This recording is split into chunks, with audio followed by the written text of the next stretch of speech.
TSRTC के managing director VC Sajjanar ने कहा है कि किराए पर हासिल किए जाने वाले प्राइवेट बस मालिकान के साथ बातचीत कामयाब रही। उन्होंने आज जुमेरात को बस भवन में किराए के बस मालिकान के साथ मीटिंग के बाद तफसीलात से मीडिया को वाकिफ करवाया। उन्होंने कहा कि आरटीसी रेंटल बस मालिकीन के साथ मीटिंग में कई मसाइल पर तबादला ख्याल किया गया। कुछ मसाइल हमारी तवज्जो में लाए गए। उन्होंने वाज़ेह किया कि वो एक हफ्ते में रेंटल बस मालिकीन के मसाइल हल करने के लिए काम करेंगे। उन्होंने कहा कि मसाइल के हल के लिए कमेटी बनाई जाएगी। वीसी सज्जनार ने वाज़ेह किया कि कल से कोई हड़ताल नहीं होगी और किराए की बस मामूल के मुताबिक चलेंगी। टीएसआरटीसी के मैनेजिंग डायरेक्टर ने बताया कि संक्रांति के लिए मुफ्त बस सर्विस होगी और संक्रांति के लिए खुसूसी बसें भी चलाई जाएंगी। क़ब्ल रेंटल बस मालिकीन एसोसिएशन के कायदीन ने वज़ीर ट्रांसपोर्ट पूनम प्रभाकर से भी मुलाकात की थी। मसाइल के हल के लिए एक दरख्वास्त वज़ीर को सौंपी गई। మన ప్రైవేట్ బస్ ఓనర్స్ తోని మీటింగ్ చేయడం జరిగింది. వాళ్ళ అసోసియేషన్ మెంబర్స్ కూడా రావడం జరిగింది. వాళ్ళు ఈ మహాలక్ష్మి స్కీమ్ ఇంప్లిమెంట్ అయిన తర్వాత కొంత ఇబ్బంది పడుతున్నారని చెప్పి మా దృష్టికి వాళ్ళు కొన్ని సమస్యలు తీసుకొచ్చారు. డెఫినెట్లీ ఆ సమస్యలన్నీ కూడా మన హై లెవెల్ కమిటీని ఏర్పాటు చేసి పరిష్కారం చేయడానికి వాళ్ళతోనే ఒక ఒప్పందం కుదిరింది. ఒక 1 వీక్ టైం కూడా మనం తీసుకోవడం జరిగింది.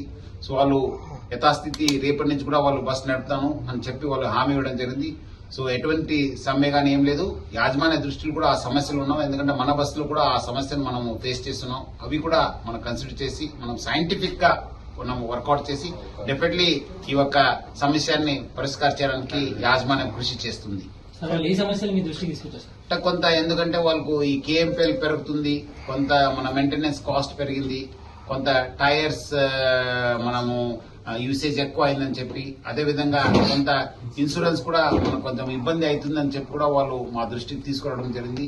ఆల్రెడీ ఆ సమస్యలు మా దృష్టిలో ఉన్నావు డెఫినెట్లీ, ఎందుకంటే మా బస్ కూడా రన్ కావడం జరుగుతుంది. సో అవి కూడా మనము ఒక హై లెవెల్ కమిటీ చేసి సైంటిఫిక్ గా చేయాల్సి వస్తుంది. ఎందుకంటే ఇది ఎక్కడో ఒక దగ్గర పెరుగుతుంది, ఒక దగ్గర తగ్గుతుంది. సో అది కూడా మనం ఒక సైంటిఫిక్ గా అన్ని డాటాని మనము కేంద్రీకరించి డెఫినెట్లీ ఆ సమస్య పైన కూడా మనం ఫోకస్ చేసి వచ్చే 1 వీక్ లో సాల్వ్ చేయడానికి కూడా మనం వాళ్ళకి హామీ ఇవ్వడం జరిగింది. సంతృప్తి ఉన్నారు. అది ఎందుకంటే వాళ్ళు చాలా సంవత్సరం నుంచి మాతో ఉన్నారు కదా, వాళ్ళు డెఫినెట్లీ సంతృప్తి. ఎందుకంటే వాళ్ళకి చాలా సమస్యలు ఉండింది. మనము ఈ 2021 కంటే ముందు చాలా సమస్యలు ఉండింది. ఈ మేనేజ్మెంట్ చార్జ్ తీసుకున్న తర్వాత చాలా సమస్యలు మనం పరిష్కారం చేశారు. వాళ్ళు కూడా చాలా సంతృప్తి ఉన్నారు. వాళ్ళు కూడా చెప్పారు, లేదు అలాంటిది మాకు సమ్మె చేసే ఉద్దేశం లేదని చెప్పి వాళ్ళు మా దృష్టికి తీసుకురావడం జరిగింది. డెఫినెట్లీ వాళ్ళు యథాస్థితి వాళ్ళు బస్ నడుపుతానని కూడా హామీ ఇవ్వడం జరిగింది.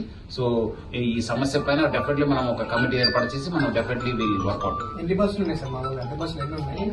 ఆల్మోస్ట్ 2700 బస్సెస్ మా కార్పొరేషన్ లో ఉన్నాం. ఇది ఈ సమస్య కూడా మినిస్టర్ గారి దృష్టి కూడా వెళ్లడం జరిగింది. మినిస్టర్ గారు కూడా నాతో మాట్లాడారు. డెఫినెట్లీ మనం ఒక హై లెవెల్ కమిటీ చేసి పరిష్కారం చేస్తారని చెప్పి కూడా వాళ్ళు కూడా కలిసినప్పుడు హామీ ఇవ్వడం జరిగింది. నా వైపు నుంచి కూడా వాళ్ళకి హామీ ఇవ్వడం జరిగింది.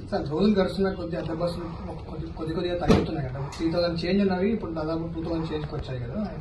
ఎలాంటి కొన్ని మనకు అది రెగ్యులర్ అఫేర్, అది కొన్ని ఎక్స్పైర్ అవుతుంటాం, కొన్ని మళ్ళీ టెండర్ పిలిపిస్తాం. టెండర్ పిలిపించినప్పుడు కొంత కొత్త టెక్నాలజీ వస్తుంటుంది, కొంత మనం టెండర్ గైడ్ లైన్స్ ని చేంజ్ చేయాల్సి వస్తుంది.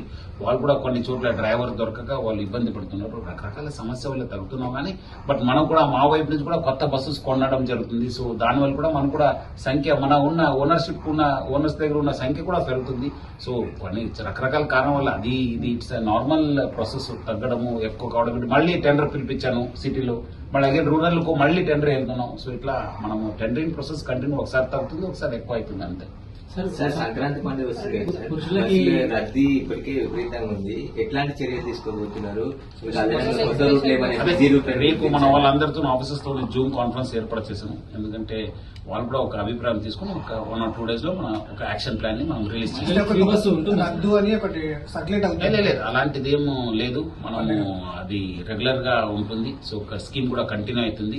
డెఫినెట్లీ మనము ఎట్లా చేస్తే బాగుంటుంది, ఏమేమో ఎక్కడెక్కడ ఏరియా నుంచి కూడా మనం కూడా కొంచెం సైంటిఫిక్ డాటాని యూజ్ చేస్తున్నాం. గత 2-3 సంవత్సరాలు ఎట్లా మూవ్మెంట్ అయింది, ఏ సెక్టర్ లో ఎక్కువ మూవ్మెంట్ అయింది, ఈసారి ఎక్కడ అట్లా బస్ ని ఎట్లా మొబిలైజ్ చేయడం పైన ఒక సైంటిఫిక్ గా చేసి, ఎందుకంటే 12 నుంచి మనకి ఇది హాలిడేస్ ఇవ్వడం జరిగింది. సో డెఫినెట్లీ మనకు 10 నుంచే మనకు మూవ్మెంట్ స్టార్ట్ అయిందని చెప్పి మనం ఎస్టిమేట్ చేస్తున్నాం. మనం కూడా ఒక సైంటిఫిక్ వేగా మనం ఆలోచించి రేపు మన ఆఫీసర్స్ తో జూమ్ కాన్ఫరెన్స్ పెట్టడం జరిగింది. డెఫినెట్లీ మనము త్వరలోనే ఒక యాక్షన్ ప్లాన్ ని రిలీజ్ చేస్తాం. నేను మేడారంకి కూడా మన స్పెషల్ బస్సులు ఏమైనా ఉంటాయి సార్ మేడారం మేడారం ఇంకా 1.5 నెల ఉంది కదా, సో ఫస్ట్ సంక్రాంతి దాటిన తర్వాత నెక్స్ట్ మేడారం.